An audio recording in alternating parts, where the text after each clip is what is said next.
Critical features of an object of learning in the variation theory of learning. Features and critical features. Objects, phenomena, and concepts have many features. When we attend to certain features, we see the object, phenomena, or concept in one way. When we attend to other features, we see the object in another way. We are only able to pay conscious attention to a very small portion of stimuli from the outside world and from our inner life world. When our attention is fixed in one place, it is not elsewhere. Initially, learning something involves becoming and being aware of more or other aspects of that object, phenomena, or concept than was previously the case. This requires sustained focused attention and is cognitively effortful.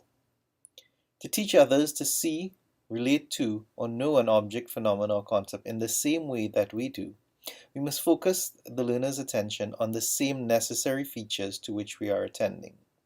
These features that are necessary to see, relate to, or know an object in the specific way that we are looking at it are called critical features. Do you remember the panda task? What did you need to know, notice, or attend to in order to see the panda in the images? Here the panda is among animals but has a different color pattern, facial structure, and fur. Here the panda has the same body color but does not have a carrot nose.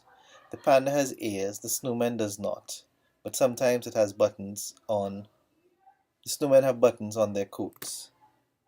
In this case, the panda's black fur is around their eyes in circular patches and not in elongated bands as in the raccoons.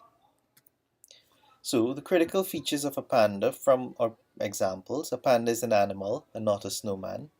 A panda is a type of bear and not a dog or a raccoon. A panda's fur is colored black and white.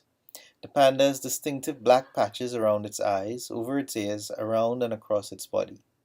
There are other features of the panda related to diet, habitat, behavior, scat, genetics, etc. But in the context of a visual recognition task, they were not critical features. Note that the red panda is not actually related to the giant panda. So in terms of thinking about critical features, we've got several dimensions here. In order to discern a panda as a panda, we first have to acknowledge or be able to see it as a type of animal, and a specific type of animal, a type of bear. Within the type of bear, we're looking for specific coloring of fur, so not a brown bear, not a black bear, not a completely white bear, and the distinctive color patches around on its face and body. Here's another way to represent the same information. How do you go about identifying critical features? There are several ways: studying the topic in depth, sharing amongst fellow teachers, observing other teachers' lessons and listening carefully to students, carefully designing pre-tests and post-tests. Keep in mind, however, that critical features are critical precisely because learners have problems with them.